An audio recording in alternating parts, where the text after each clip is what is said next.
400 expression of interest, and you are among 104 have been selected. So you did very good job showing very strong interest and commitment to the cause. That's why you are selected. And we also see a strong potential and capability of applying your knowledge to your real life situations through this course. So thank you. With no further ado, I would like to introduce our special guest today before starting the lecture.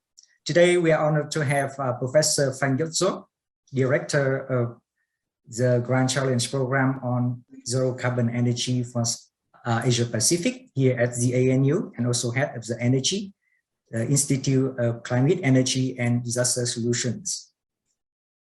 We are honored to have Ms. Sherpa Yevenpa, Director of the Southeast Asia Energy Transition Partnership, or ETP, and also our partner, including Ms. Tarek from MPES and other local partners from Indonesia, Philippines, and Vietnam.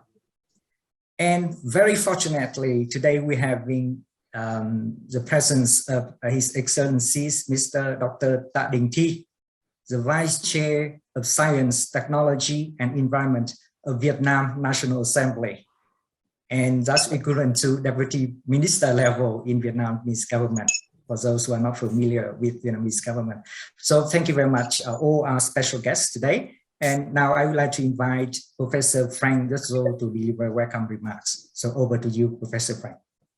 Yes, welcome. Welcome to the Southeast Asia Energy Transition Partnership, and in particular, the roundtables of the partnership. So what this is, it's a 2-year capacity building and also networking program in Indonesia, the Philippines, and in Vietnam, in a regional partnership delivered in substantive measure from here in Australia. So what we're kicking off today is a 20-week structured online training program comprising a number of professional forums and training sessions related to our region's energy transition. As my colleague Dr. Tang Do mentioned, we have around 100 participants enrolled. This is the group here today. You come from government agencies, from industry, from civil society in Indonesia, Philippines, Vietnam, and you have, of course, been selected from over 400 who have expressed an interest to take part. And the goal here is for us to help provide you with the latest understanding and also analytical tools to accelerate the energy transition to low emission systems, reliable energy supply systems, both in policy and in markets, and also, of course, in the process to help build professional networks within your countries and across boundaries. So yes, my name is Frank Yotso. I'm a professor here at the Australian National University, at the university's Public Policy School, and also I'm the head of energy at the university's Institute for Climate, Energy and Disaster Solutions. This partnership and the roundtable component of the partnership is delivered by a consortium comprising the ANU and the Australian Mekong Partnership for Environmental Resources and Energy Systems, or AMPERS for short. Today we start the executive training component of this program with a session on Australia's experience with the energy transition in the global context. And as you will hear from my colleague, Professor Ken Baldwin, there are some very big changes underway in Australia's energy system, Australia's industrial system as well. And there are very important inferences that we can draw for many other countries as well. And over the coming weeks and months, you will be able to hear from and in fact discuss with a number of expert researchers who work at the cutting edge of energy research here at the Australian National University. We certainly look forward very much to the opportunity to engage with you, and we hope for very lively exchange in this group. So please do take the opportunity to ask questions, share your experience and perspectives, both by way of speaking in the group, and also please do use the chat that is available here on the Zoom function. I'll close with a thank you, of course, to our project partners, including Ms. Sirpa Javanpar, who you will hear from in just a minute. She's the director of the Southeast Asia Energy Transition Partnership. And also, of course, a very warm thank you to our partners at Ampères, and importantly, the partner organizations in each of the 3 partner countries. First, though, and very importantly, I have the pleasure to invite Mr. Ta Dinh Thi to take the floor. He is a member of Vietnam's National Assembly, and as you've heard, the vice chair of the Science, Technology and Environment Committee. Mr. Thi, over to you. Thank you very much, Professor Phanh Jojo. Dear Professor Phanh Jojo, Professor Ken Ban Uyên, Dr. Đỗ Nam Thắng from Australian National University, Mr. Sirpa Javanpar, Director of Southeast Asia Energy Transition Partnership, colleagues and the course participants from Indonesia, the Philippines and Vietnam, ladies and gentlemen. It is my great pleasure to welcome you all to the Southeast Asia Energy Transition Partnership Executive Training course. Energy transition towards a low and zero carbon society has started in many parts of the world, including our region and our countries. It is an essential process to help us address many common issues such as climate change, energy shortage, and local pollution. Importantly, the transition towards clean and affordable energy system will enable us to achieve sustainable development goals. The post-pandemic recovery period is a great opportunity to accelerate this process. Ladies and gentlemen, I believe that this training course will provide you with rich information and knowledge about the energy transition. The course program looks very impressive to me. It is a comprehensive with update today's energy important topics.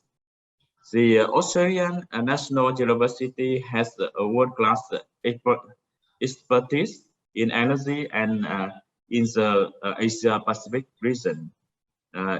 It has a great number of dedicated and capable staff with strong track record in the delivery of knowledge and technology on renewable energy and the energy transition. I have met many ANU alumni who are capable of applying the acquired knowledge and skill to address streamline issues. I believe that you will be among them soon. I hope that through this course, you will also have to be able to expand and strengthen your network in energy and climate change. Getting to know the renowned experts from the ANU and learning from them and from other peer course participants are great opportunity for you to further your professional network. I also see this course as a good opportunity to strengthen our regional efforts, in particular in Vietnam, Indonesia, and the Philippines, in energy transition and addressing climate change. Our country, Vietnam, is going forward to implement our goal towards zero net carbon emission by 2050. I would like to thank ANU for this opportunity to see you today. I wish you all the best and the course every success. Thank you very much. Thank you very much, Mr. Ta Dinh Thi, for a very warm welcome and speeches. Thank you very much again. Now I'd like to invite Ms. Sopa Yapenpa, Director of Southeast Asia Energy Transition Partnership, to deliver her remarks. So over to you, Sopa. Good morning and thank you. Thank you, Tando, and good morning to all of you. I'd like to particularly thank the Australian University and all of you for coming into today's Energy Transition Roundtable session on renewable energy and the case of Australia. I'm particularly delighted to participate in the deep dive on the Australian experience, and I'm thankful for the words of His Excellency Mr. Tan Dinh Thi, Member of the Parliament and Vice Chairman of the Science, Technology and Environmental Committee of the Vietnam National Assembly, and particularly for his remarks on how the region has been always able to learn from the Australian experience and now today regarding climate and energy progress in terms of the energy transition. As many of you know, the Southeast Asian Energy Transition Partnership is a multi-donor partnership with governments of Germany, France, UK, and Canada, and private sector philanthropies, such as Children's Investment Fund Foundation, IKEA Foundation, Sequoia Climate Fund, and many others. This partnership has been established to support and strengthen the region's countries in their resolve to champion, implement, and coordinate energy transition in alignment with those national targets that Mr. Tan Dinh Thi mentioned earlier. So alignment with these targets will require also our attention to achieve a stronger and sustainable transition that is also equitable and fair to all the stakeholders. As ETP is a partnership itself, first and foremost, we also seek partnerships in all of our work. And we are also aware that energy transition requires alliances and all of our efforts, including yours, dear participants. In funding this Energy Transition Roundtable, ETP is implementing it in partnership with the CASE, which is the Clean, Affordable, Secure Energy Technical Assistance Program of the German government, and the Australian National University and peers. This enables us to deep dive into energy transition issues in Southeast Asia. And gaining exposure to the global practices, concepts, and tools for accelerating energy transition is critical for capturing the opportunities, but also for mitigating the possible mistakes that can or may occur in this journey. In the region, we have seen enhanced ambitions harnessed in the net zero carbon emission targets. The region's countries have also joined the Glasgow Pact, which points to the importance of the coal phase down in energy transition processes. This is obviously a significant undertaking, as energy transition is the biggest change project since industrialization. It will change the way our economies work and also bring significant benefits in terms of jobs, economic diversification, and the environmental benefits that will lead to new opportunities. The hard part is ahead of us, though, to develop and implement a clear plan to achieve that net zero emission target envisioned in the declarations. We have a lot of work to do, and knowledge underlines our collective capacity to accelerate energy transition, to align policies with these climate commitments, to de-risk the investment environment for viable, bankable energy efficiency and renewable energy investments, and to enhance flexibility of the electricity grid networks and expand smart grids, and underpin the progress with growing knowledge and growing awareness of the energy transition and its benefits. Today, we have an opportunity to learn the lessons from the world's most rapid expansion in deployment of renewable energy in the energy supply. Australia is on its way to realize the benefits of energy transition. So let me now warmly welcome all of you to take full advantage of this wonderful learning journey through the Energy Transition Roundtables, and pass the floor back to Dr. Tan Do and Professor Ken Baldwin for our session today. Thank you. Thank you very much, Sopa. Very encouraging messages to all of us, especially to the course participants. So thank you very much. And now let me start sharing my screen and introduce you to the course. So again, I am Thando. I am the course convener of this very exciting program. Give me 1 minute. The computer usually takes me some seconds to start warming up and move to the next slide. Here we go. So, as you have access to the course Moodle site, and I assume that you have a look at the course outline. This is the agenda of our whole course over the next 24 weeks. The course will have 10 sessions. So today is the first session in which we're going to learn about the Australian transition, experience in the transition, and also global context, delivered by Professor Ken Bowen after the introduction session. And next week, we're going to learn from the renewable energy generation from Professor Andrew Blakers. After that, every 2 weeks, we will have the lecture at the same time. And the lectures will covering the topics of carbon pricing, international renewable energy systems, energy storage, and operation electricity grids. The topics also cover more policy-oriented topics such as the energy efficiency, trade, investment, green industrial policy, industrial workforce planning and transition, and social transition. So the program will cover not only the technical part of the energy transition, but also the social, economic, and policy aspects. One note here is that this session will be followed by the next session next week. And after that, we will have every 2 weeks. And from April, the time zone will be changing. So I highlight in orange color here. From those, so from section 4, International Renewable Energy System, in April, the timing will be changed. And I will talk more about that in the next slide.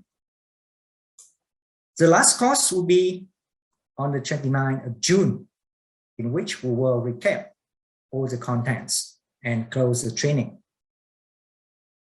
After that, in the first 2 weeks of July, you will have opportunity to reflect what you have learned from the course through a short essay or report, in which you will address 2 questions.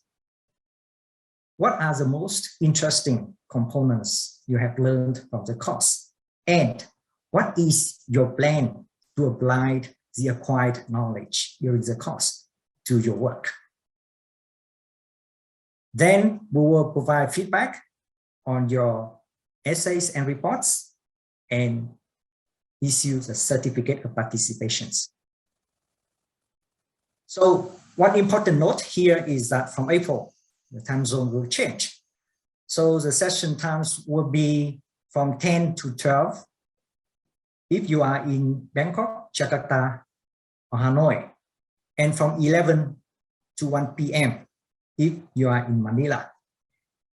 And some of you may be in different time zones, so you will need to check your time zone accordingly for your according session time. So please be careful and plan accordingly.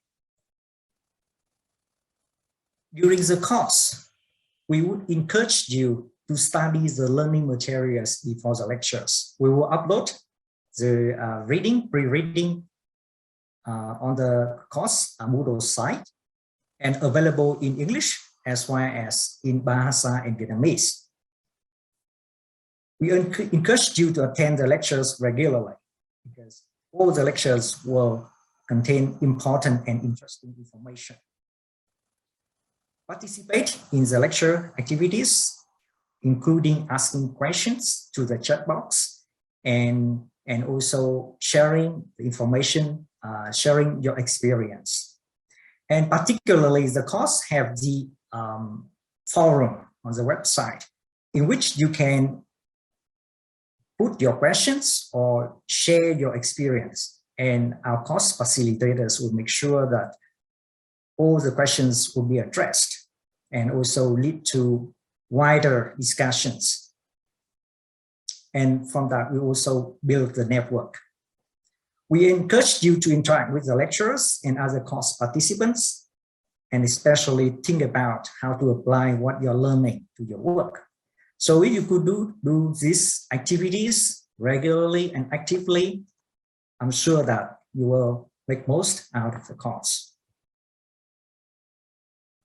After the course, we will issue the certificate of participants to those who completed at least 80% attendance. Right? We will check your attendance regularly to see and we would love to see your active 100% if possible attendance. Another condition is, as I mentioned earlier, your final essay or report of 800 to 1,000 words, reflecting about the course and your learning. We also do the course evaluation at the end of the course, and also interviews with some of you. So we will have a kind of information library for those who have not had opportunities like you to attend the course, and make them as valuable as possible. And the next step, important one, is please stay tuned for the coming policy deep dives and other activities of the course. After this executive training course, we plan to have a series of other deep dive policy dialogues, and we will welcome you to attend. And also, one of the key selection criteria we will consider is your active participation during the course. So please stay active during the course, and that might lead to other opportunities. For example, attending the future activities by the ETP as well as ANU, MPS, and our partners. And possibly we will be able to invite you to have a field visit in Australia, visiting ANU campus sometime in the future, either in this program or in other programs that we are developing. So that's a future plan. And staying active, engaged in the course would be key determinant for your continuing participating in our future activities. Now I'd like to pause here and see whether you have any quick feedbacks. And I'd like to check whether Professor Ken Bowen is here. Not yet. Ken, whether you are here, please. Hi, Tung. Yes, I'm here, ready to go. Oh, great. Thanks. Thanks, Ken. Now, this is the last slide of my presentation. If you have any questions, the first contacts will be Ms. Tien Lê if you're from Vietnam, Mr. Ivan if you're from the Philippines, and Ms. Nisa if you're from Indonesia. So please contact the team here if you have any questions. They will be the first focal points to address your questions and any issue, any concerns you may have. And we have, of course, a team to support you and support the cause. So I think that that's for now, and I'm sure that you may have questions, but we can hold that until later. We have more opportunities, and now I would like to invite Professor Ken to deliver the first session, very interesting session. So Professor Ken, please, over to you. Thank you very much, Tung, and it's a pleasure to meet you all this afternoon. It is, as Tung indicates, the starting presentation in the series, and it's important, I think, as we enter the energy transition in our respective countries, to understand the lessons from the rest of the world in the global context, and particularly to also see what is happening in Australia, where we are experiencing the very rapid conversion of our energy systems to renewable energy as we speak. So that's why this session is called the Australian Experience in the Global Context. So I'd like to take you through that. Just to let you know, we will be pausing every now and then for questions. So if you have a question, then please use either the chat or the raise hand indicator in your bottom control panel, and we can do some question and answer regularly throughout the afternoon. So as I mentioned, we are all experiencing now a global transition in energy systems. And this is motivated in large part by climate change, knowing, of course, that in order to keep the temperature rise of the globe to below 1.5 or even 2 degrees, we have to fully decarbonise our world economy by the middle of this century. And so this, of course, is driving a large degree of the energy change that we are seeing in the world. But there are also other good reasons why we might want to change our energy systems. And these relate to energy and security, to ensure that we always have a dependable supply of energy, to energy access, because there are over 1 billion people in the world who do not, for example, have access to electricity. So we might need to change our energy systems, for example, towards renewable microgrids to enable them to access energy. And then finally, energy underpins all aspects of the global economy. And having advanced and more reliable and cheaper forms of energy enables us to improve the productivity of our economies. So for all these reasons, we are motivated to look at changing our energy systems, but particularly because of climate change. And let me give you the bottom line at the very beginning of this presentation. So the take-home message is that there will be a massive transformation take place in the world's energy supply in the coming decades. And this will affect absolutely everything, and in particular, our energy and our energy security. So let's go back into history and just look at where the energy transition we're experiencing now sits in the scheme of things. And we go back to the Industrial Revolution in this graph, which you can see shows the amount of energy that the world has used in successive years since the Industrial Revolution and where that comes from. So you can see that back in around 1850, at the beginnings of the Industrial Revolution, it was mainly biomass that provided the energy source for the world. And of course, it has continued to do so. And interestingly, more or less at the same level, even though the world economy and population has grown enormously since that time.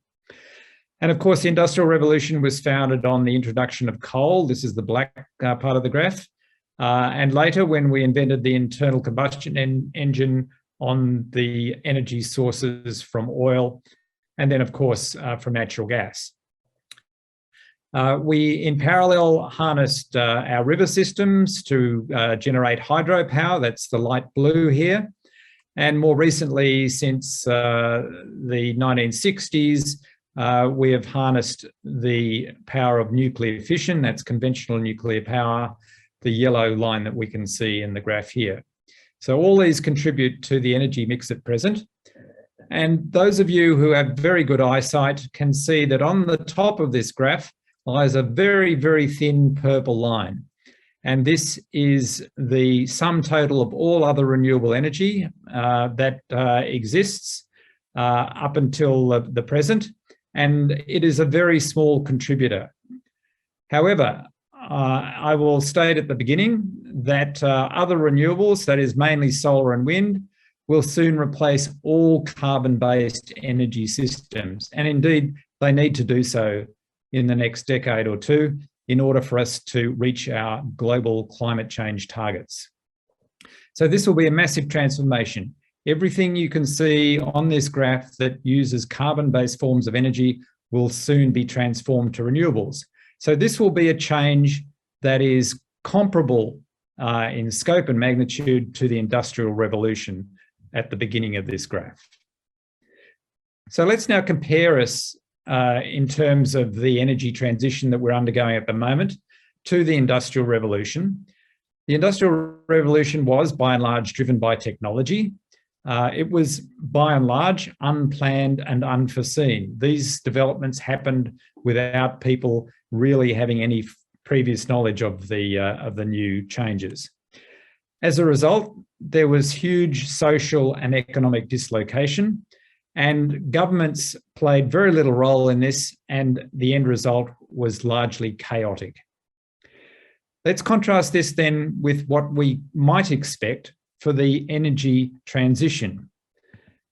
It's similar in scope and magnitude to the Industrial Revolution, but it's driven mainly by climate change. Of course, it's facilitated by possibly even fortuitous advances in technology, which happen to have occurred at exactly the right time in history to allow us to mitigate the effects of our changing climate. And in this sense, it's completely foreseeable and it can be planned because we do understand what needs to be done, and we do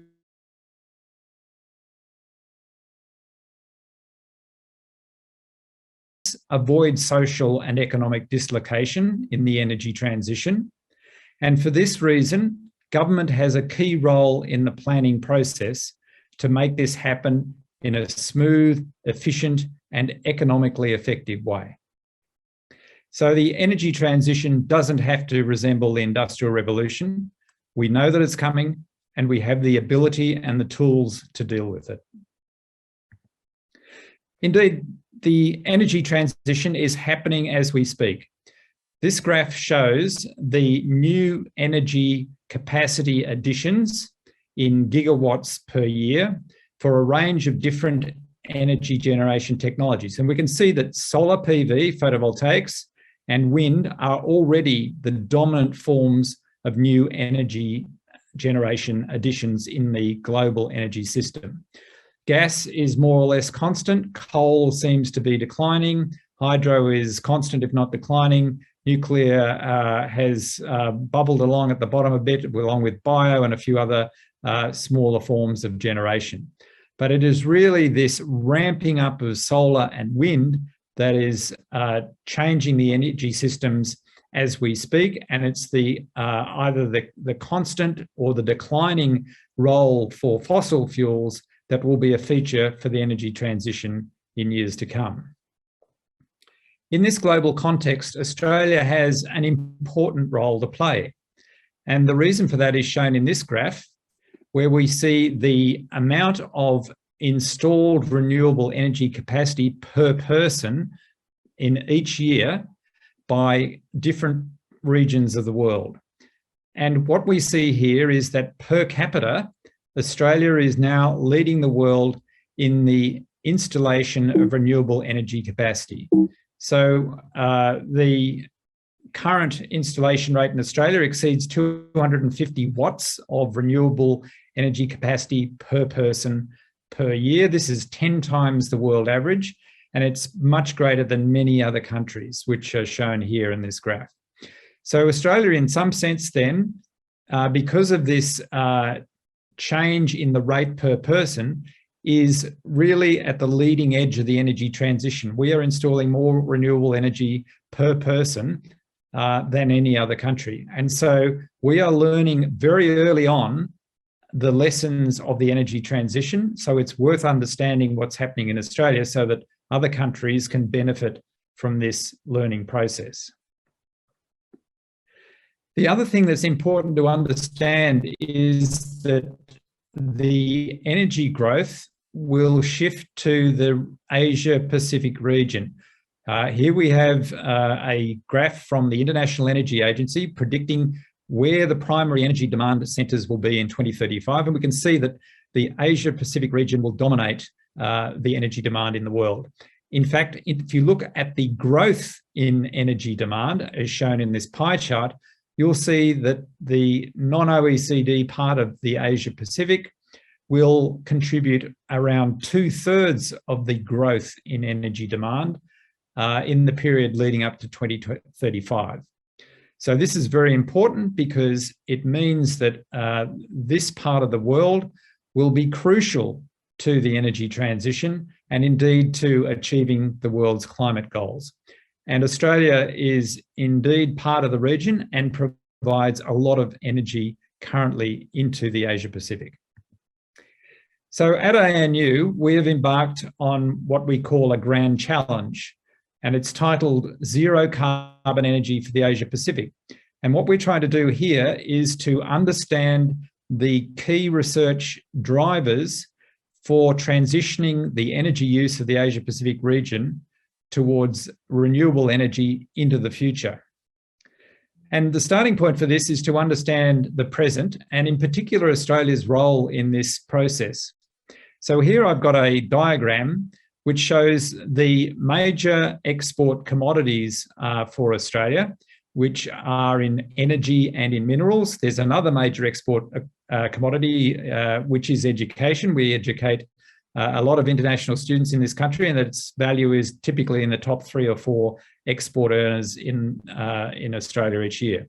But what I show here are the important ones for energy. So we have, for example, thermal coal, which is exported to mainly the Asia Pacific region, and it contributes to emissions in the region as well, of course. More than 500 million tonnes of carbon dioxide equivalent each year, in fact. We also export liquid natural gas, LNG, which contributes more than 200 million tonnes of carbon dioxide equivalent each year by use in energy and industrial processes in the Asia Pacific. So those are the energy exports that contribute to Asia Pacific's emissions from Australia. We also export a lot of minerals, in particular iron ore and aluminium ore, and these contribute more than 1,000 million tonnes of CO2 when they're converted, often using metallurgical coal from Australia, into iron and steel, and similarly more than 200 million tonnes of CO2 when aluminium ores are converted into aluminium. As a result, 96% of these emissions occur from Australian exports in the Asia Pacific region, and indeed contribute to 8.6% of the Asia Pacific's total greenhouse gas emissions. So these are very important consequential emissions arising from Australia's exports to the region. And in fact, if we total all these up, this amounts to nearly 2,000 million tonnes of carbon dioxide equivalent per year in the Asia Pacific, which is 3.7 times Australia's own emissions. So we are a major contributor from Australia, if you like, to emissions in the Asia Pacific. Now, we all know that in order to reach our global climate targets by 2050, that we need to change this.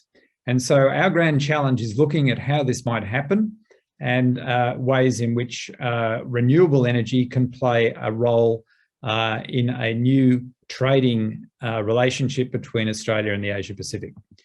And we've published this very recently. It is about to appear in the journal Energy. So a future Australian export scenario might look something like this. Here we make 2 assumptions. The first assumption is that Australia exports the same amount of energy as it does now in joules. And we, in this scenario, assume that 80% of this energy is exported as hydrogen, which is shown by the big green arrow here, and 20% as renewable electricity, the smaller green arrow here, using high voltage direct current undersea cables to link Australia with Southeast Asia and potentially beyond. So in other words, all we're saying is that we're exporting the same amount of energy as we do now in thermal coal and liquid natural gas, except in the future, this will be done 80% as hydrogen and 20% as renewable electricity. The second assumption that we make is that Australia will mine the same amount of mineral ores, but export this as manufactured processed metals. 510 million tonnes as green steel using renewable electricity and hydrogen, and 18 million tonnes as green aluminium using renewable electricity to undertake this process.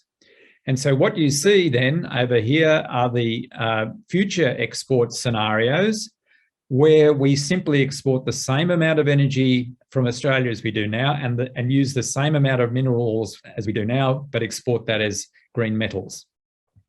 If we add up the total amount of renewable energy required to do this, what we find is that this amounts to 7,000 terawatt hours per year. This is a really big number. To put it into context, this is 27 times Australia's current electricity generation. And indeed, if you remember that Australia has to, first of all, turn its own domestic renewable energy into 100% electricity from renewable energy by the middle of the century anyway, plus it has to electrify the rest of its economy. That's another 200% renewable energy. If you add this to the 27 times for export, then you end up with a number which is effectively 3,000% renewables. Or in other words, we have to build an electricity system 30 times as big as it is now and run it all from renewable energy. Now, of course, these are really big numbers, and indeed it would take the land area shown in this blue square in order to do this with 50% solar and 50% wind. This, by the way, is roughly 2% of Australia's land area, or a bit more of the land area used, for example, to harvest forests for timber. So let's say only 10% of this is true. This still means that we have to double Australia's zero emissions electricity future domestically, which is, as we say, requiring 300% renewables. That would have to become 600% if only 10% of the exports that we talk about here of renewable energy and green metals are actually realised. So this is a huge shift and indeed one that we undertake research on across a whole range of topics in order to understand what is needed to achieve this. And again, it's only to satisfy current energy demands and current demands for mineral ores. Okay, so now we might have a question break. If you would like to ask a question, then please use the raise hand facility. And then when you've finished, use lower hand to remove it. And I'll look for questions now and stop sharing for a moment.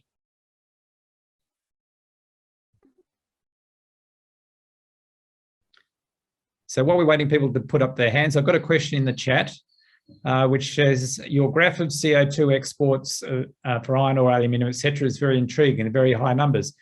Absolutely they are, because in order to process the mineral ores requires an enormous amount of energy. And currently this is being provided by fossil fuels, either through the metallurgical coal in blast furnaces for iron ore and steel, or through fossil fuel generation of electricity for aluminium smelting.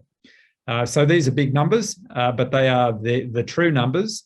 And so it is important to reduce these numbers in order to reach our global emissions objectives by the middle of the century. I see we have a question from Cristianto. Okay, thank you, Professor Bartlett. Okay, my name is Cristianto, and thank you for this great opportunity from ANU. Currently, I work for the Ministry of Trade of Indonesia, so this issue is quite the hot topics right now in terms of trade negotiations with our trading partners. Yes. When I see your chart there, I would like first to congratulate Australia for the big achievement to be the leaders of renewable energy in the world. But there's some questions there. If you, for example, for industrial usages, how can we provide a stable energy, a renewable energy for energy intensified in industries such as steels and iron forgery and something like that? Because here in Indonesia, if we want to switch and transition from like say a coal-based furnace technology into the renewable energy sources, that will be a great investment, a big investment for our current industry, and that will be, I don't know, economically challenge for our current industry right now. The second is when you say that your main three energy resources right now is from solar and wind, and you already said that it will take a big land transitions. Perhaps you will consume more and transition from like, I don't know, a big land that was used for agriculture, and then you switch it to like wind farm or solar farm like that. But then how you address the social problem? Because in Indonesia, agriculture is still our main and sensitive issues for our government. So if you transit that will be a big problem. So I agree with you, and indeed we've got a special session later in the course. Okay. I mean that's just my 2 cents. Yes, no, I think you're absolutely right. So we'll talk about that in one of the later sessions. But just briefly, in Australia, we have the benefit of the fact, well, I don't know if you think of it as a benefit, but most of our country is desert. It's land that's not used for agricultural production. And so there is great opportunity for siting solar and wind farms in these relatively underpopulated areas. Bearing in mind, though, that often these areas are owned by the Indigenous peoples of Australia. And so we have part of our project which looks at the Indigenous engagement opportunities for these communities to be co-investors, if you like, in these massive new renewable energy farms. So that's one thing that we're thinking of. But you're absolutely right. In countries where land is very highly utilised, these opportunities aren't so great. But Australia is in a good position to be an exporter of energy for exactly that reason. Going back to your first question about converting current iron and steel production facilities into facilities that use renewable energy. This is a huge transition process involving billions and billions of dollars of new investment in facilities that use renewable electricity to generate heat and that use hydrogen to reduce the iron ore, the iron oxide. So you've got to remove the oxygen from the iron. Currently, carbon is used to do that, to create carbon dioxide, which is, of course, bad. It's emitted. But the processes that are now being studied that use hydrogen, of course, create water with the oxygen, and this is then an inert byproduct of the process. So these processes are being studied at the moment. They are being scaled up using pilot plants to full industrial facilities, and eventually we believe that these will replace all current blast furnace facilities for creating iron and steel. But this will be a huge investment, as you point out, a massive change for the industry. It won't happen right away. In fact, it will probably happen in the latter part of the period leading into the middle of the century when we decarbonise the rest of the economy. These might be the processes that get decarbonised last of all, potentially. So very good question. Thank you. Let me just have a quick look at the chat to see if I can answer one more quick question, because we do need to move on. So I just explained green steel and aluminium. I can refer you, so Mike Fidero asked about the equivalent units for ore export and energy. That's in our paper, so that's coming out in the Energy Journal shortly, so the answer is there. And then looking at coal pricing, so what I'm talking about here is not saying that these renewable energy opportunities are needed to replace coal. They can be just laid straight over the top of what's happening now. You don't need to retire coal first and then build the renewable energy opportunities. You can start building the renewable energy opportunities right now and take the benefit of doing that, because as we all know, it's actually cheaper at the moment to build solar and wind than it is coal-fired power stations. So let's not think about this as replacing one thing with another. Let's just think about it as building right over the top of what exists at the moment and starting this transition process immediately. And demand, the fall in demand will dictate then what happens to current coal production. All right, so let's move on, and I'll reshare my screen. So let's now go to the next part of the presentation, which is looking at technology. Okay, so this is all about how will this transition happen from a technology standpoint. And bear in mind, there are two elements to the transition. There's technology and there's policy, and I'll talk about policy after technology. Okay, so we have currently generating sources from fossil fuels, oil, gas, and coal. And obviously we need to replace them eventually. And the question is, what do we replace them with? So the choices are, first of all, nuclear power for those countries that allow it. And just remember that Australia does not allow nuclear power. In fact, nuclear energy is forbidden by law in Australia, one of the few countries in the world to do this. But other countries have embraced nuclear power, and indeed countries like France get the majority of their electricity from nuclear power. So nuclear power comes in two forms. There's nuclear fission, which is the breaking up of uranium nuclei, the fissioning of nuclei to release energy. That's a conventional nuclear power station. And then there's nuclear fusion, which is the joining together of lightweight nuclei of hydrogen isotopes. And this is the energy that powers the sun.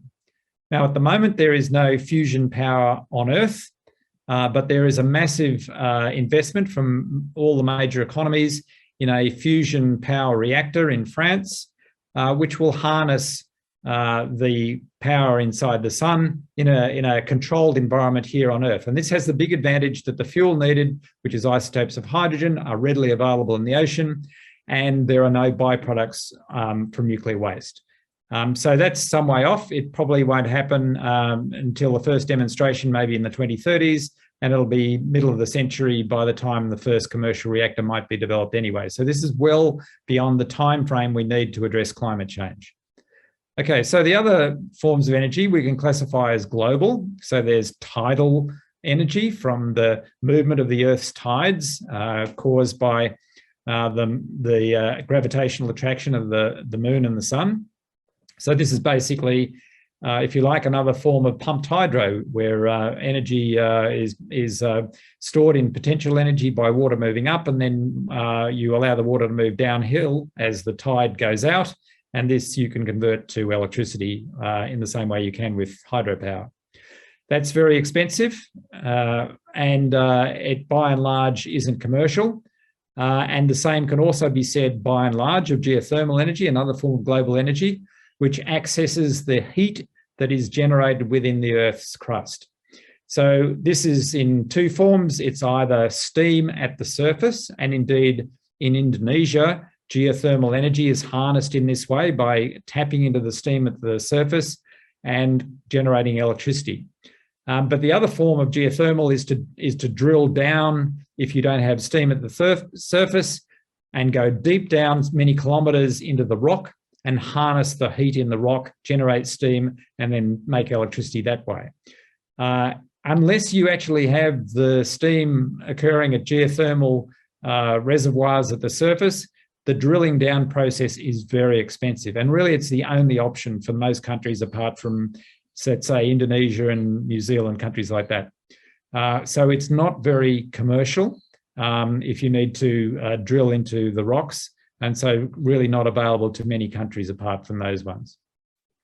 And then finally, there's solar, and there's two forms, direct solar and indirect solar. Direct solar is all the solar we know about. It's solar heat. So this is, for example, heating water on your roof from the thermal energy from the sun.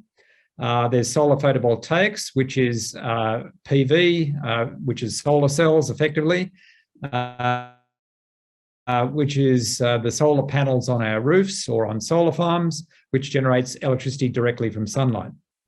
Then there's thermal electric, which again concentrates the sun's heat to create, for example, steam to drive a turbine.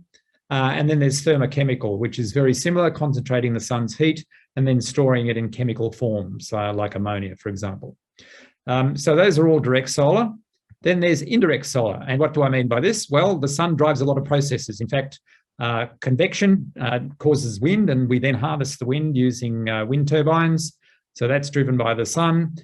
We then have hydropower, which is essentially brought about by the evaporation of water by the sun, the condensing into clouds, the falling as rain into a river catchment, and then the harnessing of the power of the river by hydroelectricity after storing it in a dam.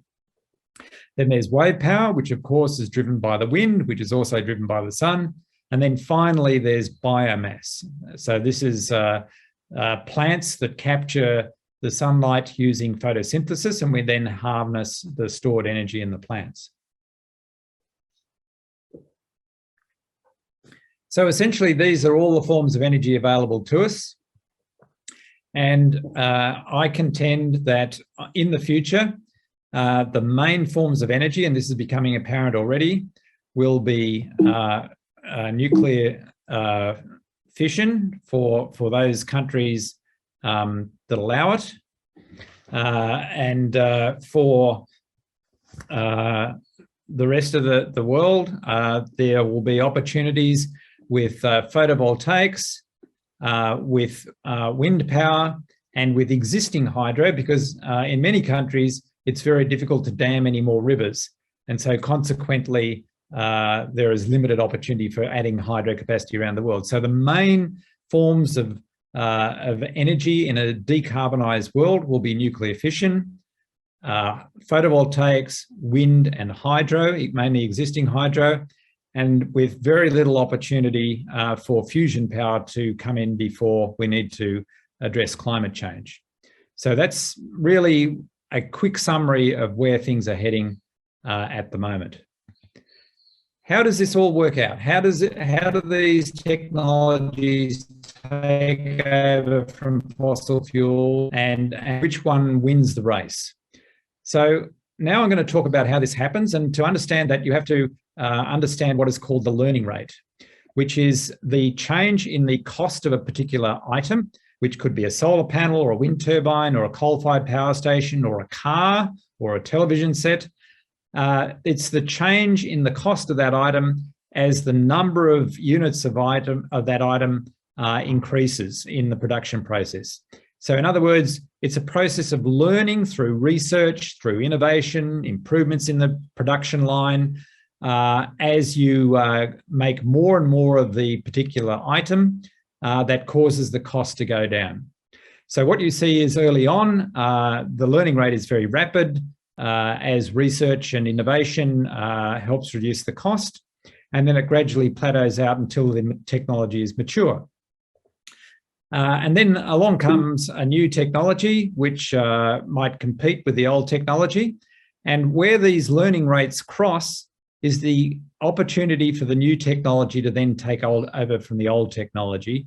And at that point, you will see replacement of the old technology by the new technology. So that's what learning rates are all about. And indeed, let's now have a look at learning rates for renewable energy.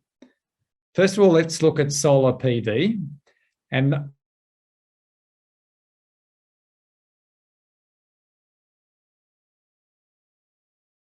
per watt of electricity produced from a particular solar panel. And you can see this is on a logarithmic scale, so going up by a factor of 10 in cost with each step.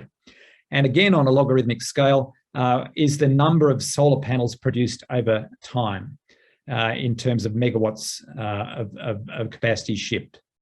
So what we see is that this learning rate for solar PV is really dramatic, and it follows pretty much a straight line for the last 50 years or so. And what this means is that the cost of solar energy has decreased enormously during this time. It's decreased by a factor of 500 in the price per watt for the module. And it's almost hard to imagine any other product, whether it be an aeroplane or a television set or a coal-fired power station, that has a price reduction over time, anything like this.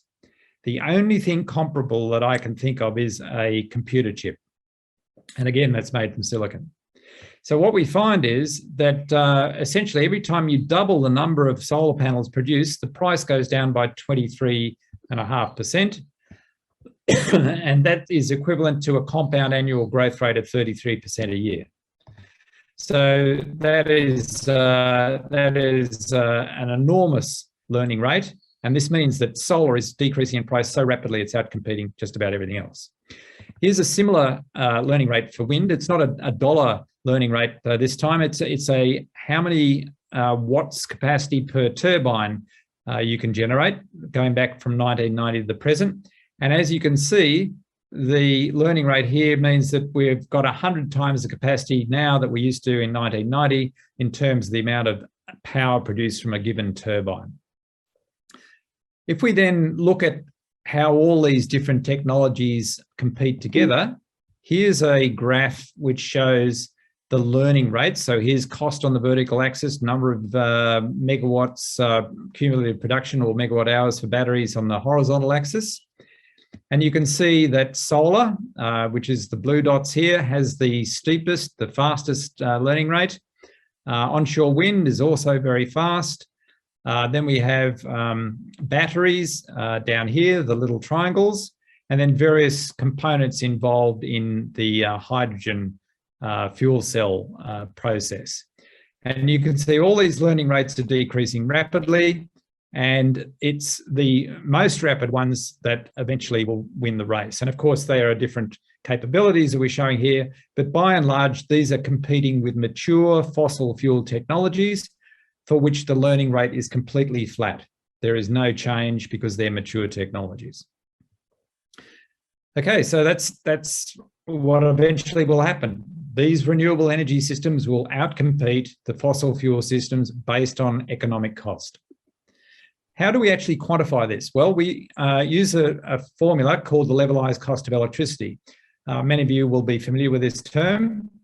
It essentially says on the top of the equation, we take all the costs involved in generating the electricity we're talking about, whether it's a solar panel or a coal-fired power station, and then we divide by the amount of energy in electricity that is produced. Okay, that's the E.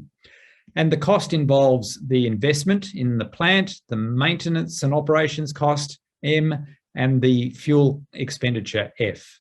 And we discount this using a discount rate R, which effectively says that it's a bit like an interest rate, that we value something in the present more than we value something in the future, where the future years are included in the exponent T.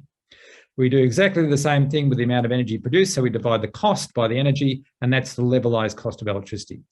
But a word of caution, this assumes that we have plug and play. In other words, let's say we decommission a coal-fired power station and replace it with a wind farm in the same place.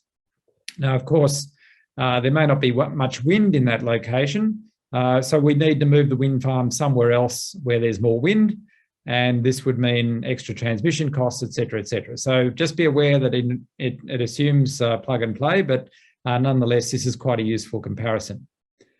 And then finally, just to point out, where does the learning rate come in? It's in this term here, the investment cost. If the investment cost decreases every year, as it does with solar panels, for example, then the cost, the LCOE, will decrease as well. That's where the competition element comes in. By the way, can I ask everyone to go on mute?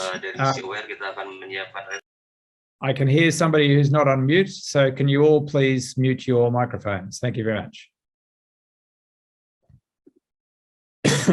Just to talk about the discount rate, which, as you see, appears in this term R. The discount rate or the interest rate varies from country to country. It's the cost of capital, effectively. And for energy, this has been mapped out by the International Energy Agency. And as you can see, there are huge differences, a factor of 7 in the cost of capital in different countries.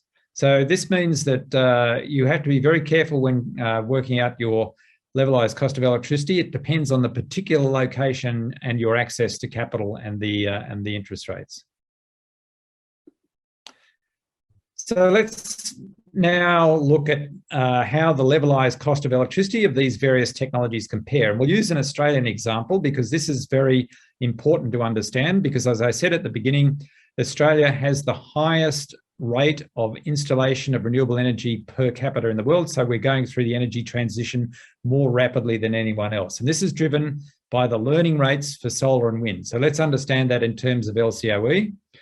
So here on this side of the graph, we have the LCOE for various fossil fuels. So there's gas, brown coal, black coal, etc.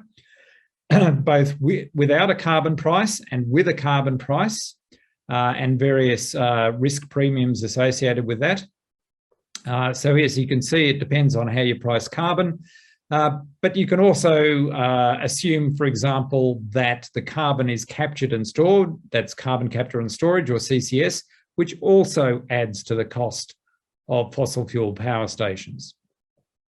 If we then compare that with the levelized cost of electricity for wind and solar in Australia, what we find is that wind and solar have already become the cheapest form of new build electricity generation. So remember, this is all for building new fossil fuel power stations compared to new solar and wind farms.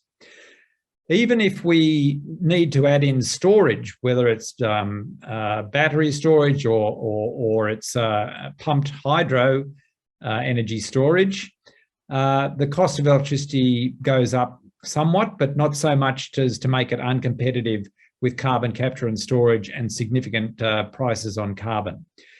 And indeed, already in the Australian Capital Territory, where we are in Canberra at the Australian National University, they have been purchasing through reverse auctions wind power recently, and this has come in below $50 a megawatt hour. So that's the line here. And indeed, if you put this in terms of current dollars, because that's a fixed price for 14 years, it comes out to about $35 to $37 a megawatt hour. So already solar and wind have won the race in Australia. No one in Australia is going to build a new coal or gas-fired power station on an economic basis. So no company will do that. It'll only happen if government taxpayers' money is used to subsidise new fossil fuel power stations. So now is a good time to have a little break again and maybe do some question and answer. Again, use the raise hand facility to ask a question, or maybe use the chat and then lower your hand to remove it, and I'll stop sharing.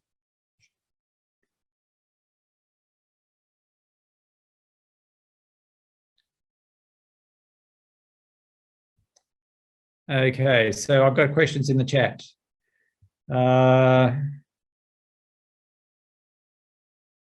So there's a question from BMO about does implementing an electricity market system similar to NEM and WEM help the transition to low carbon power generation?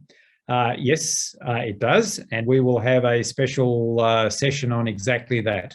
So in other words, designing a market that allows all these different technologies to compete and to fill a need to deliver electricity at a particular time and at a particular level. So market design is incredibly important. We'll address that down the track. Is the short lifetime, this is from Marika, is the short lifetime of energy storage considered in the LCOE? So yes, it is. For example, batteries probably have a lifetime less than 10 years. So you need to include that in calculating the LCOE of renewables plus battery storage. And that's what is done in that study I showed, which is generated by the Australian Energy Market Operator and the Commonwealth Scientific and Industrial Research Organisation. For pumped hydro storage, the lifetime is much longer. These are dams at the top of a hill and the dam at the bottom of the hill with a pipe between them. You pump uphill when you've got plenty of renewable energy and then let water flow downhill through a generator at times when you don't have enough, and you then generate electricity. And this is about the same efficiency as a battery, about 80% efficient. So the advantage of pumped hydro storage is you don't need a river and you can store huge amounts of energy this way, whereas batteries can only store limited amounts of energy, but they can release it very quickly, which is excellent for frequency and voltage control. So yes, those are considered. a question on carbon capture and storage, and again, we'll discuss this more later in the course. How effective is carbon capture and storage in Australia for the total carbon reduction compared to its cost? At the moment, there are a number of different studies looking at the cost of carbon capture and storage. They come in at around 80 to 100 Australian dollars a kilo, or even higher in some, a tonne, 80 to 100 Australian dollars a tonne in some cases. And if you add that to the LCOE, that prices the LCOE way off the scale. A new coal-fired power station, for example, costs about $75 a megawatt hour LCOE. Add another 80 to 100 of that, and it's uncompetitive. So CCS in Australia is not a competitive for renewable energy. And then what are my views on converting coal plants to LNG as part of the energy transition? I'll address that in a few minutes. And can we include externalities costs into the LCOE? Absolutely we can. That's from Damar. We do it for fossil fuels through a carbon price. Carbon pricing is the best way to include externalities. Every economist agrees on that, even if not all governments do. If we had a carbon price on the generation of electricity, it would become absolutely economic to invest in renewables right now. It's already economic even if you don't do that, but it would become absolutely the case if that were part of the externality process in LCOEs. Thank you for your questions in the chat. I might have missed a few, but hopefully we can address them as we go on and save them for the end, maybe. So let's now share screen again and go on to the next item. So, which is policy. So I mentioned before, there are two elements to the energy transition. There's technology that we've just talked about, and then there's policy. So just to give you a little example of how important policy can be, let me show you the following graph. So in Australia, over time, from let's say 2008 up until 2016, the amount of electricity being consumed, in other words, demand for electricity in Australia, follows this black line, okay? And this decreases over that time, which is surprising, right? Because the population has grown and the economy has grown, so you would expect more electricity to be needed. But no, a number of things happen. So first of all, the type of economy that Australia has shifted more towards the services sector and away from the manufacturing sector. So away from industries that use a lot of electricity. So that's one element, but it's not the whole story. Another element is that the price of electricity has increased over this time, factor of 2 or so, which means that people are more careful about using electricity. So they turn the lights off and they save electricity in various ways. Thirdly, technology has advanced enormously during this time. So there is much more efficient technology for industry and consumers to use. So there is less energy needed in the system. And then finally, technology has driven the rise of rooftop solar. So people have put solar on their roofs and they don't need electricity from the grid. If you allow for the fact that we've got behind the meter generation of solar electricity, then the line shifts up to the red line here. So that's the difference being the amount of solar people are putting on their roofs. And this is getting bigger and bigger and bigger as the cost of electricity goes up, but also as the price of putting solar on your roof goes down. So at the moment, it is economic in just about every state in Australia to put solar on your roof if you have a 4-year payback period. So let's see what happened here at this point to our emissions, which of course are going down because electricity generation is going down, but also we're introducing more solar, we're introducing more wind, you can see in the bottom graph. And so the amount of emissions is going down. But at this point here, suddenly in Australia, the emissions went up again in July 2014. And why was this? Well, in June 2012, Australia introduced a price on carbon. And in July 2014, it removed the price on carbon. So the emissions from the electricity sector immediately went up. And you might argue, well, this is just a coincidence. But if you look at the energy generation sources down here, what you find is that brown coal, which is the most carbon intensive form of generation, was suddenly decreased when the carbon price came on at this point. And then when the carbon price was removed in Australia, it suddenly increased. And this was then later followed, when it plateaued out, by an increase in black coal production. So this is why emissions have gone up at this point in time, because of the removal of the carbon tax. Okay, so that's a direct effect of policy. Okay, and changing policy, having no carbon tax till now, then having a carbon price, and then having no carbon price, meant that there's been huge policy changes in a short space of time. And this is not good. It makes it uncertain for industry to invest. Okay, so in 2017, the chief scientist, Dr. Alan Finkel, was asked to review the national electricity market. And following this period of policy uncertainty, he argued in this review document, which was published in 2017, that consistent long-term measures are needed to address climate change and to provide industry certainty so they can invest. Okay, so this he argued in this review. And of course, already there had been issues with the carbon price, which had been introduced before this review. And it had been ruled out by the then government, which is a coalition government, a conservative government. The party room of the coalition government ruled out carbon pricing, and it was removed in July 2014. So that was no longer an option for the future electricity market. So the chief scientist proposed a new idea, which was to have only an emissions intensity scheme for the electricity sector. This was soon again ruled out by the government. Then he proposed a new clean energy target for the electricity sector. Again, this was ruled out as a policy option. And then finally he proposed something called the National Energy Guarantee, which meant that you had to guarantee at some point in time a certain amount of energy produced by renewables. And this again was ruled out by the coalition government. So all of this produced, again, more uncertainty in the policy settings. And so for a very long time in Australia, there has been very low investment in new energy systems. Investment in the energy system essentially was stalled during this period up until 2017 or so. And so that's why it is important to note that policy certainty matters enormously. Why is this? The main reason is it de-risks investment planning. If you know that there is going to be a government policy in place for a long period of time, when a company goes to the banks to invest in a new solar farm or a new energy generator of any description, there will be a lower interest rate charged because of the fact that the investment is de-risked because the future is certain. And by lowering the cost of finance, this makes the energy transition cheaper. We know that we're going to have a transition from fossil fuels to renewables anyway.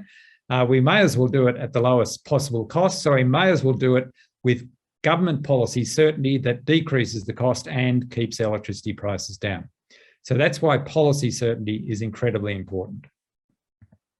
Just to show you what happened with the investment in Australia, here's a diagram from the Clean Energy Regulator, which shows the investment in renewable energy capacity in gigawatts for various types of renewables. So there's rooftop solar, that's solar on homes and businesses in yellow, utility scale solar in orange, wind power in brown, and then other fuel sources in light brown. This is the period 2016 to 2020.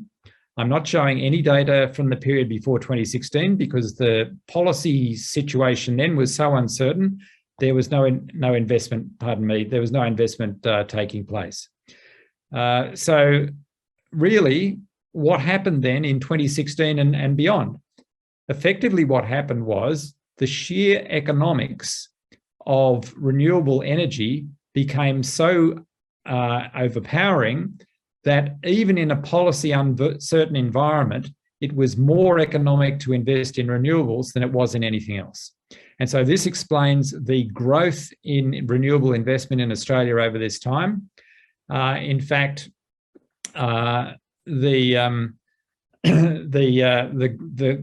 growth in this investment can be directly related to the learning rates, because the learning rates for solar and wind were so strong that the price came down so quickly that it was economic, even with high interest rates because of the policy uncertainty, to invest in new solar farms and wind farms. And if we break this down, then what we see is that in 2020, the renewable energy installation rate at utility scale was around 4 gigawatts per annum. Just remembering that a gigawatt is about the output of a coal-fired power station or another thermal power station at peak. And sure, we're talking peak powers here. So if you want to talk solar, you've got to divide by a factor of 4, let's say, and wind by a factor of 2. But nonetheless, this is the equivalent of replacing 4 coal-fired power stations at peak power, or let's say 1 or so at average power. And then in terms of the rooftop solar, which is driven by domestic households and small and large businesses putting solar on their roofs, this was an enormous 3 gigawatts per annum. And if you add these two together, that's a total of 7 gigawatts per annum.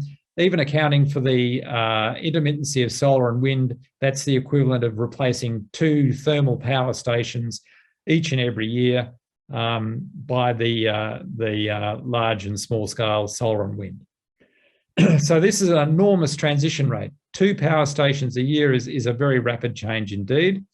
And how does this pan out? Well, we'll see in a minute. But first of all, I've got a question for you in the audience. And maybe we'll stop sharing and we'll just look at the screen for a moment. Everyone can see everybody else. So I'm going to do a quick poll of everybody. And you can use your virtual hand or your physical hand. So put your hand up if you have put solar on your own roof at home. Everybody put their hand up if you put solar on your roof at home. Let's see, we've got a few hands going up, a few physical hands, there's a few virtual hands. Yes, okay, but only a small fraction at the moment. So this is interesting. In Australia, currently, in any city in the country, if you are owning your own home, in other words, you don't rent or you're not in an apartment, but if you own your own house, it's absolutely worth your while putting solar on your roof, because the payback period is about 4 years or even 3 years if you happen to work from home. So that makes it very economic.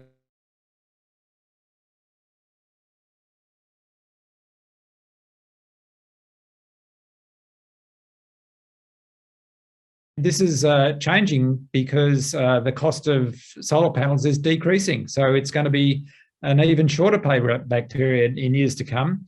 And in your country, it will probably, in the Philippines, in Indonesia, in Vietnam, it will probably reach that sort of level in years to come as well. So it's worth keeping your eye on the cost of solar because this is rapidly decreasing in many countries. Okay, I'll share screen again.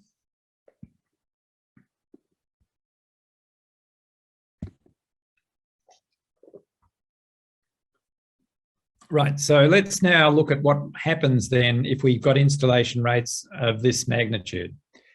Here's a very simple model. It doesn't predict the future, it's just a model that says effectively that in Australia, electricity demand remains the same as it does at the present. We've seen in the previous graph it's gone down slightly, but let's just say it stays the same. And let's assume that renewable energy, solar and wind, continues to be installed at the same rate as it was in the previous diagram. That's the green line. And of course, this means that fossil fuels have to retire at an equivalent rate. What we see then is that by around 2024 or so, fossil fuels will have declined to the point where they're less than half the electricity system. And this is only a few years away. We're in 2022 now. This is only a few years away. And of course, this may not happen because, demand may change. And indeed, we might expect that demand will go up. And why is that? Okay, let's think about why demand is going to increase. Well, first of all, we know that we're going to use renewable energy to replace the electricity sector. So that's a third of Australia's greenhouse gas emissions right here. And indeed, this is the easiest way to meet our Paris target of 28% emissions reduction. By simply converting the electricity sector to renewable energy, we can achieve that by 2030. But if we electrify all the other sources of emissions in Australia, we can do that, for example, for stationary energy generation. This is space heating and things like that. We can replace, let's say, gas heaters with heat pumps driven by renewable electricity, and we can get rid of 19% of our emissions that way. Or we can convert internal combustion engines in the transport sector to electric vehicles using renewable energy and get rid of, again, 90% of our emissions. And we can do the same thing if we no longer need fossil fuels. We get rid of fugitive emissions from mining coal and gas, and then replacing industrial processes like cement making, iron and steel, with new processes that use only electricity and hydrogen, for example, in the case of steel. So if we do all that using renewable energy to electrify all the other sectors, then we'll probably need, let's say, 2 to 3 times the amount of electricity as we do now. And this, of course, means demand for electricity will increase, right? So let's go back to our little toy model and see how this might work out. So here's just another potential scenario. So instead of demand staying constant, demand goes up because we're going to electrify the rest of the economy. That's the way that the energy transition is going to work. We electrify everything else and use renewable electricity. Okay, let's assume that, the current rate of renewables goes up to a point around here and then maybe has to increase to meet this new demand, the extra demand we've created by electrification. Then we still find that the transition point of fossil fuels to renewables happens in around the middle part of this decade. So that doesn't change very much, might shift out to 2025, 2026. But by and large, renewables will increase in order to meet this increase in demand because it's much cheaper to build a solar farm or a wind farm than it is a coal or gas-fired power station. So that's where all the extra capacity will come from. It'll come from solar and wind plus storage. Okay, so what is happening as we speak? Well, here's the very latest figures from the national electricity market in Australia. You can see from July 19 onwards, there's seasonal variations as can be seen here. And then we simply do a linear projection out into the next year or two. What we see is that already coal is being replaced by renewables, okay? And that gas in particular is not playing a significant role. Somebody asked a question about whether coal is being replaced by gas in Australia. That's not true. In America, it was true. Coal was replaced by gas because gas became very cheap and had huge quantities. So they undertook an intermediary transition to gas. In Australia, we're going straight from coal to renewables, and gas won't play a role in the transition as a fuel. It'll play a role in Australia in a different way. So renewables are already more than 30%. Gas is around 5% and decreasing. Gas will play a role as a peaking fuel. In other words, to provide electricity at times when solar and wind aren't operating, for example, at the evening peak. So gas will continue to play that role. We probably don't need much in the way of new gas installations to do this. So gas will have a role as a peaking fuel to smooth the transition to renewables. It won't be a transition fuel itself. Okay, so that answers the question that was in the chat previously. Some people are interested in hydrogen, whether hydrogen will replace gas. And I answer this question in terms of Australia, but it will depend upon the individual economy that we talk about. So, for example, gas is used in many countries, including Australia, to generate electricity. Will hydrogen replace gas in the electricity system? In Australia, I don't think it will. And that is because renewable energy is so cheap in Australia that it outcompetes gas. However, in other countries where there is a winter peak in demand, for example, in the Northern Hemisphere, North Asia, Northern Europe, North America, they have a peak in demand in the winter, and they often don't have much renewable generation at that time of year. So they need a seasonal fuel source, which could be hydrogen generated in the summer, stored and used for winter generation of electricity. So that might be important in some countries, but not others. And in particular in Australia, I don't believe it will be important. For low temperature heating, gas is used. Could you use hydrogen for that? Unlikely. Again, it's cheaper to electrify and use a heat pump powered by renewable energy than it is to use gas. High temperature processes, potentially it could be used for industry, for high temperature processes, but then we've also got the opportunity to use solar thermal to generate high temperatures. So again, it's not clear whether hydrogen will be a gas replacement or whether solar thermal will be a gas replacement. For industrial feedstocks, yes, I think partly. So for example, production of ammonia, renewable hydrogen will replace hydrogen from natural gas. So yes, in industrial processes, again, I think there's a role. I think there's an even more important role, though, for long-range transport, where fuel cell electric trucks and long-distance transport will see a role, where batteries, for example, aren't that practical for travelling hundreds and if not thousands of kilometres across the vast Australian distances. So that's just my personal thoughts on the role of hydrogen in Australia. Other countries will be quite different, as I said, but in Australia, I think the big role for hydrogen will be in exports. As I said right at the very beginning of this discussion, it will dominate domestic hydrogen consumption because the export opportunities are so big. So how high can renewable penetration go? Well, once you get more than 50% renewables, as we've been discussing, when renewables take over from fossil fuels, you need to be able to cover the intermittent nature of solar and wind because, cloud formations cover solar farms, the wind sometimes doesn't blow at wind farms. You need to address the intermittent nature of renewables. And you have three options for doing that. The first is to overbuild supply, and indeed to have your supply in different locations. So that's the advantage in Australia. We have huge geographic spread of our national grid. It covers 5,000 kilometres. So somewhere it will be windy, for example. So you overbuild supply is one option. The second is to build additional storage capability. So again, this is mainly through pumped hydro, which can store enormous amounts of energy. And you might have heard of the project called Snowy 2.0. This is the big Snowy hydroelectric scheme being expanded to store electricity by pumping water uphill in the Snowy Mountain scheme in Australia. Or you could build batteries around the country to do at least local small-scale storage.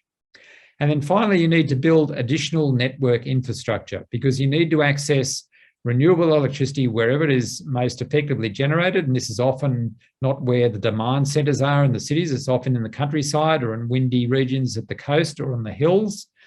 So you need to build additional network infrastructure. And this adds to cost. And we've calculated the cost here at the ANU, and other people have done the same thing, the Energy Market Operator and others. And it adds about 50% to the cost of a 100% renewable electricity system. But again, going back to the LCOE discussion, this is still cheaper than building a new coal or gas-fired power station. And it's certainly cheaper if you include a carbon price or carbon capture and storage in the LCOE for fossil fuels. The next question is, will this provide the same level of reliability of supply? And I would argue that yes, it can, and perhaps even better, and we'll come to that in a minute. But it's all around the fact that you've got this distributed system with multiple redundancy. Will it provide the same level of security, for example, during increasing extreme weather events or cyber attacks? Well, that's a very good question as well. And again, we'll talk about that in a minute. Maybe is the answer. We can have that discussion. Let me just point to one example of reliability, which I think indicates that this is completely doable. So Germany has an increasing amount of renewables in its system. That's the green line here, going up in 2006 from 12% to over 30% in more recent times. And during that time, the number of blackouts on the grid, the amount of hours of blackouts on the grid, didn't increase as the amount of renewables went up. It actually decreased. And this is through clever engineering, proper software control systems, good management, good governance. And so it's absolutely the case that even with intermittent solar and wind, the system does not need to have more blackouts, and indeed could be made more reliable just because of the diversity in the system. Okay, so we might pause that, and I've got a question that I've put in the Moodle that I'd like to hear an answer from each country. So maybe one person from Vietnam, one person from the Philippines, one person from Indonesia could maybe give me the answer to this. And we've been talking about what is the renewable fraction in your country. In Australia at the moment, it's 31.4% of the national electricity market in 2021. That was last year. So maybe if we just stop sharing the screen at the moment, someone from each of your three countries can tell me what your fraction of renewables is currently, and we can do a comparison. So stop share. And I see that we have somebody from the Ministry of Energy and Mineral Resources in Indonesia. Is that Olia? Would you like to tell us what the percentage is in Indonesia at the moment? Yes, Professor Ken Baldwin. My name is Aulia from Ministry of Energy and Mineral Resources. As for electricity market in Indonesia, currently the renewable portion is about 11.7% in the end 2021, and mostly our supply from hydro power plant, and secondly from geothermal. Yeah.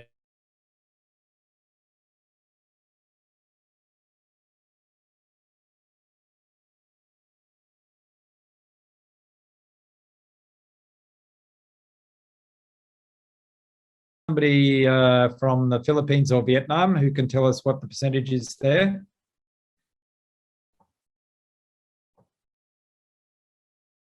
Anybody?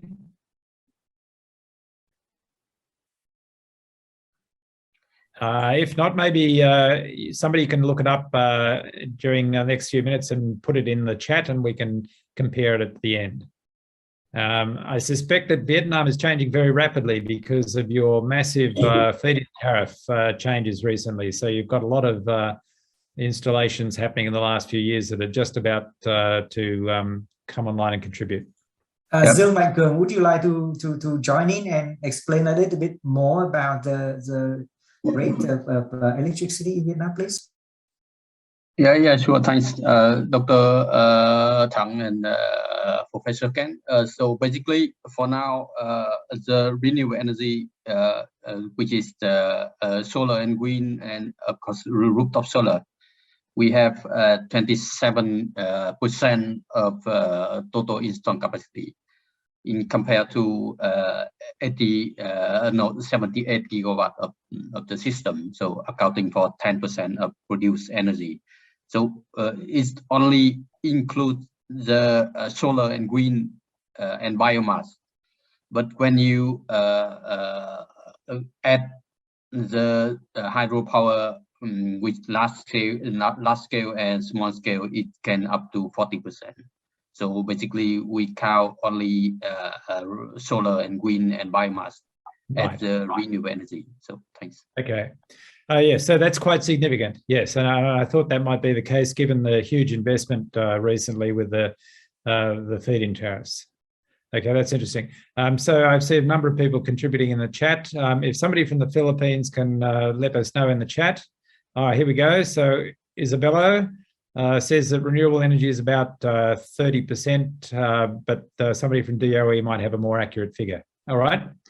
So very interesting, and interesting to know the different mixes in the different countries between hydro, geothermal, solar, wind, etc. Very interesting. Yeah. Okay, so let's go back. I'll share my screen again and we'll just finish off the rest of the presentation. Now I want to talk a little bit about energy and security, because this is a key issue in the transition. How are we going to make a secure form of energy supply into the future? And let me show you another example from Australia of how we look at this. So this is the Australian Energy Market Operator, AEMO. They do a study of the resilience of the National Electricity Market, or the NEM. And they've done this for different years, 2018-19 in the left, 2028-29 in the middle, and 2038-39 on the right. And this model simply assumes that we transition from fossil fuels to renewables during this time, and we don't do much else. We just change the power source. And then look at how reliable the system is going to be if we have those assumptions. Remembering that we've got the world's longest interconnected system in the world, over 5,000 kilometers, and it's very long and very thin, okay? So it just goes around the coast. And what they find is that the green is strong resilience, red is poor resilience. So the system is getting weaker going into the future. In other words, there's more red around the place. And so what they've done is that they've taken this and they've come up with what they call an integrated system plan, where they now not only propose renewable energy zones, often inland for solar farms or on the top of mountains for wind farms, where they will need the renewable energy to be produced in the best places. And then they predict where the transmission lines need to be built in order to access those, and where the storage in the way of pumped hydro or batteries needs to be placed in order to provide firm supply at the time it's needed. So this is all about central planning. This is a very important shift in thinking, that we now need to have central planning in order to plan the energy transition to make it work for us. So this goes away from a free market approach, which has prevailed in the past. So now we have central integrated system planning. So this is renewable energy zones, as I said, connection using high voltage direct current transmission lines between major demand centers and the generators, and then the backing up using storage, and also frequency and voltage control, particularly from batteries, which provide excellent capability in that area.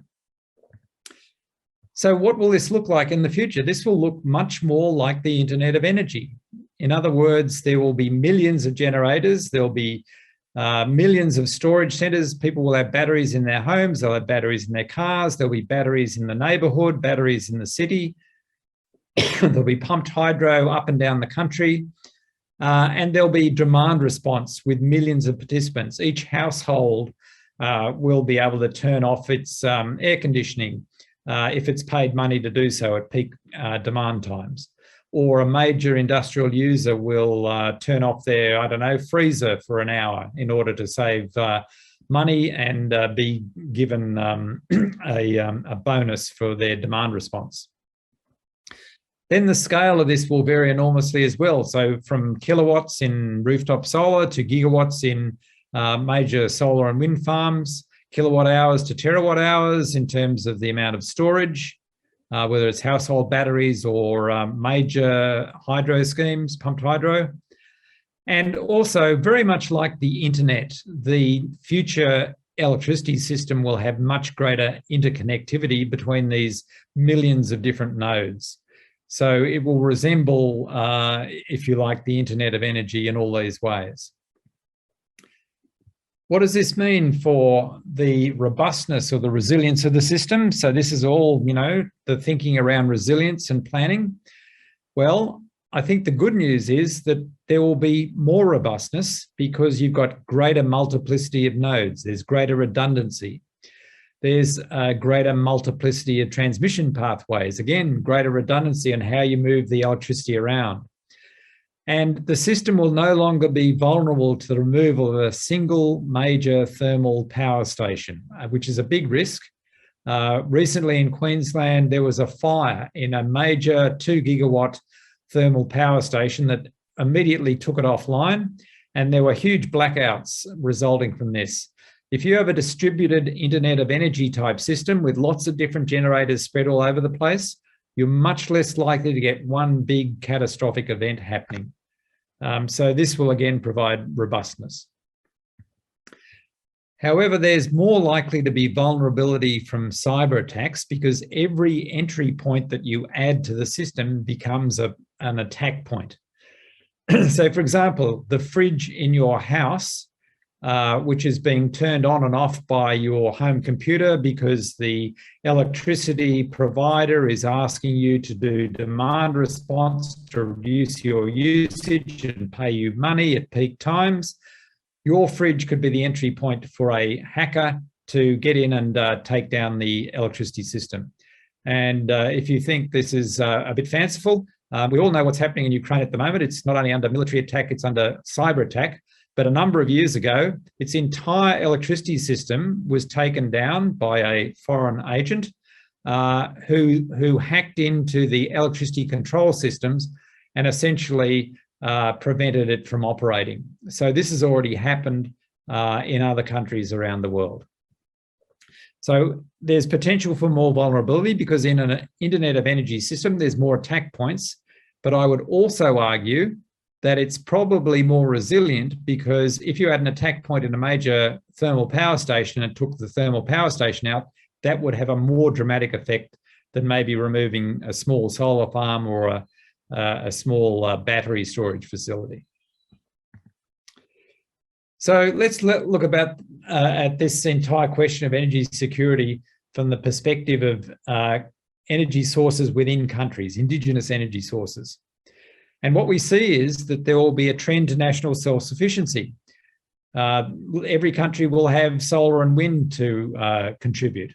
There will be domestic gas in some countries, coal seam gas, shale gas, tight gas. There will be domestic liquid fuels, again, from unconventional production of shale oil, biofuels, synthetic fuels.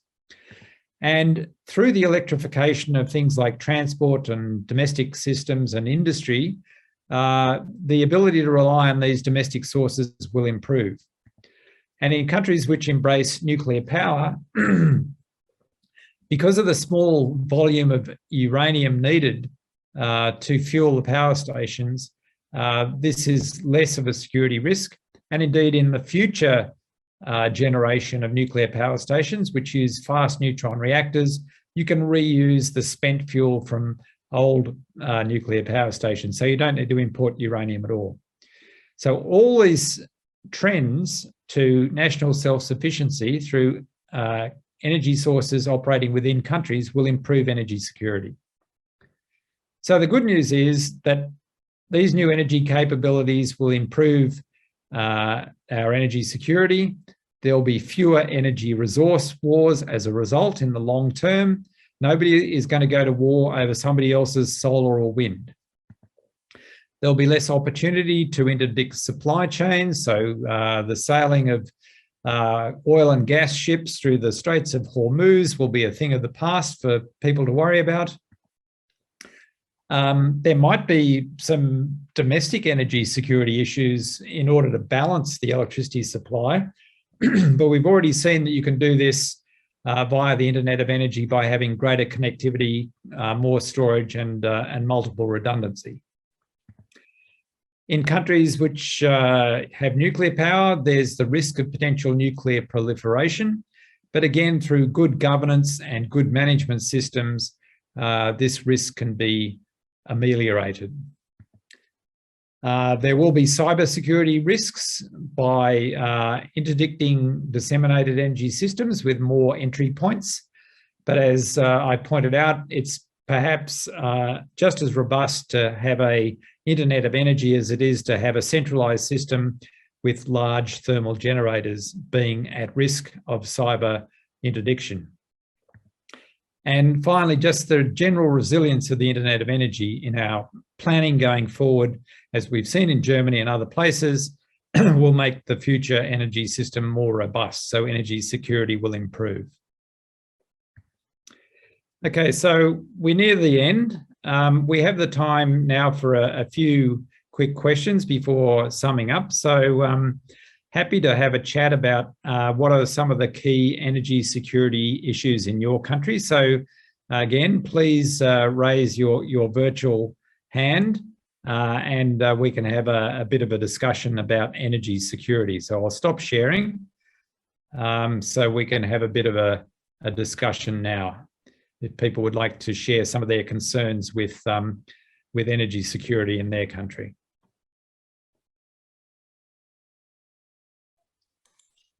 Thanks, Professor Campbell-Wynne. A very interesting and informative session. Now is the Q&A time, so we would like to invite you to join and speak up in the discussion. Some of you have put the questions in the chat box, but this is the time for you to speak and join the discussion, please. I see there's a question from Ahmad Mudani. Would you like to ask your question? Yeah. Thank you, Professor. I'm Ahmad Murdani from PTPLN Indonesia.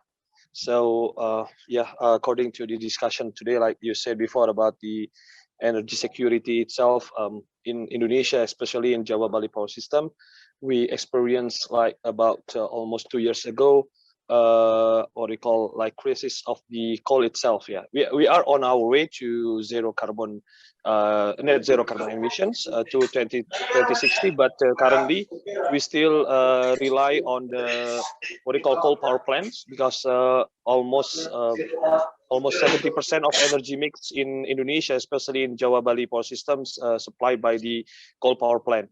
So at that time, we are experiencing the coal supply crisis, since the what we call global price of the coal itself spikes very high, or more than 100 USD, while in our domestic price it's kept by policy that the maximum price of domestic market obligation is only 70 USD. At that time, that the supplier it's tend to export the coal itself rather than to fulfill the domestic needs at that time. So I think it's what they call it makes sense, yeah, for the business player. But what I'm going to ask about the Australia, I'm seeing that Australia and Indonesia has the same what they call electricity background, and because Australia formerly most of the energy mix are supplied by the coal power plant, especially like nights and also coal itself. How do you what happened if there is what we call a global spike of the coal price itself, and most of the supplier of the coal itself in your country don't want to fulfill the domestic at the time? Because I know that the commodity of coal itself, market mechanism of coal itself is very liberal in Australia. So how do you secure your coal itself when the coal price is very high at that time? Thank you very much. Yeah, so that's a good question, and it relates not just to coal but also to gas. So yeah. So actually in Australia, what we found is because of the way the bidding system works in the national electricity market, it's the last marginal bidder, the highest marginal bidder, that sets the price. And usually this is the gas generators. And with the price of gas going up recently, this has caused an increase in electricity prices. And so gas supply has the same issue with price. And so again, as the system transitions away from depending on the market price of fuel for fossil fuels and more towards indigenous in-country generation of renewables, the less subject you are to these international fluctuations. And so what I think will happen is that because the supply chains will be much more within the control of each country, that you'll experience less of this price spiking activity. Okay, I think one more thing, the last one. So I sometimes see the IMO and NEM itself about the moving of the electricity spot market price at that time. So when I see that there is a spike of the price at that time, I'm thinking that there is, yeah, it's usual because of the supply and demand itself. So when the supply of the generation at that time is very rare, and then the price goes up, And then at that time, what is any what do you call market securities that implies to your system to secure that the price is not overly, I mean, goes very high like that. So it's in the state of very still affordable for the what do you call the electricity buyer like that. Yeah, that's true.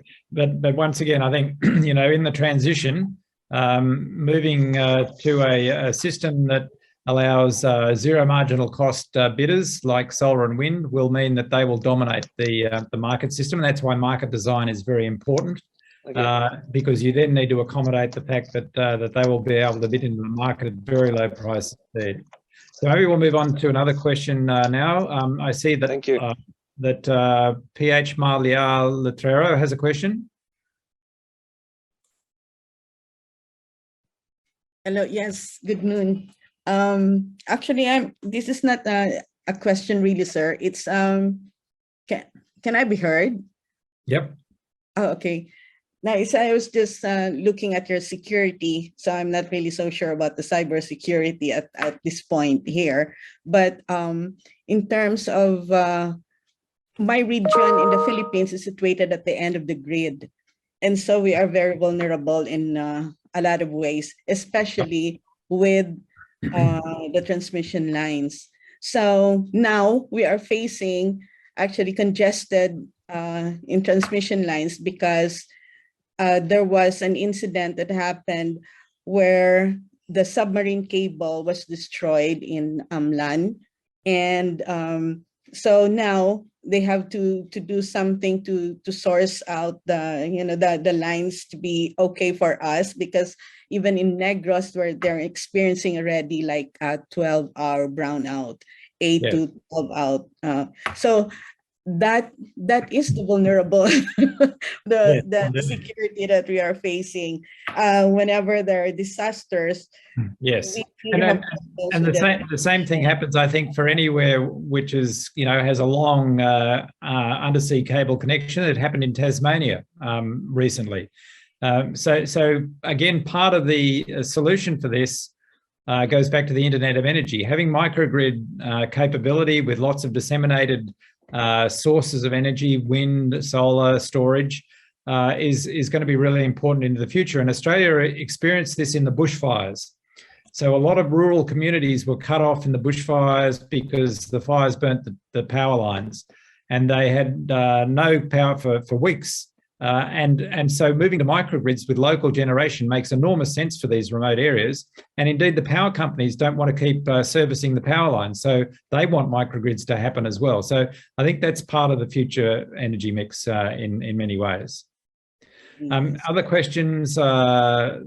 People that want to put their hand up, I can see there's some in the chat. Shuan says, are there any policy incentives to install solar PV in residential areas in cities? In Vietnam, infrastructure and building structures make it hard to put rooftop because of the small space in urban areas. Well, that's a problem in many big cities, particularly in apartments where, you know, you don't have much roof space and there are lots of people, so you don't get to share in the energy. Yes, so there have in the past been lots of incentives in Australia. There have been feed-in tariff incentives, there have been installation incentives, but by and large, those have been diminished. There is still the renewable energy target, which has now been met. So that provided an incentive in Australia, but now by and large, no incentives are needed. People are just putting rooftop solar on because it makes enormous economic sense to do so without an incentive.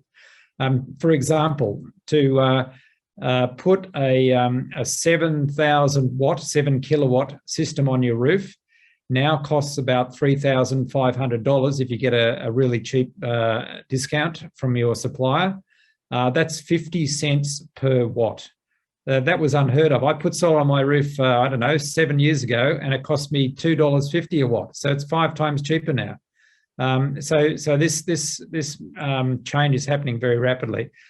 So incentives are no longer needed. The price is so cheap anyway. Any other questions that we can? I've dealt with a question about what role does gas play, asked by Hong Nguyen.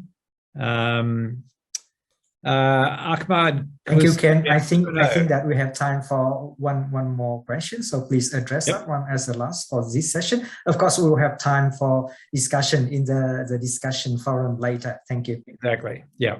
So let me address the question from Ahmad Custriantono, who says, looking into Europe, Australia, Japan, and China, the main contributor to renewable energy are wind and solar, while in Indonesia, there are only 2 wind farms that are operating.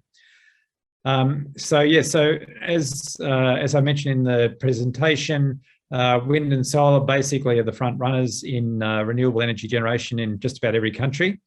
Wind in Indonesia is not as good as in some countries. If you look at wind maps of Indonesia, it lies in the part of the world called the doldrums, which means that there's not much wind during large parts of the year.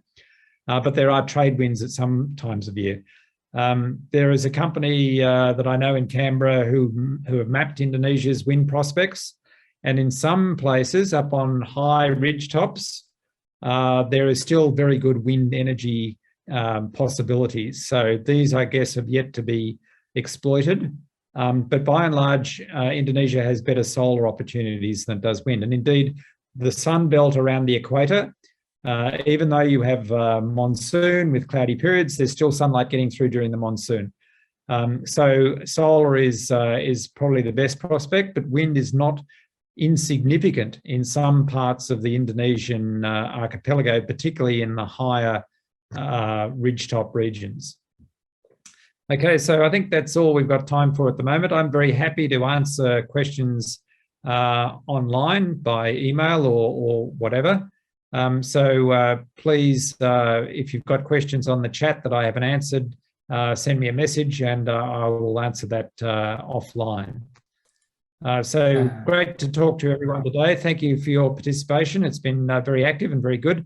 I'm glad that people can tell us what their experience is in their own country. And I look forward to the rest of the course with everybody and contributing at different points during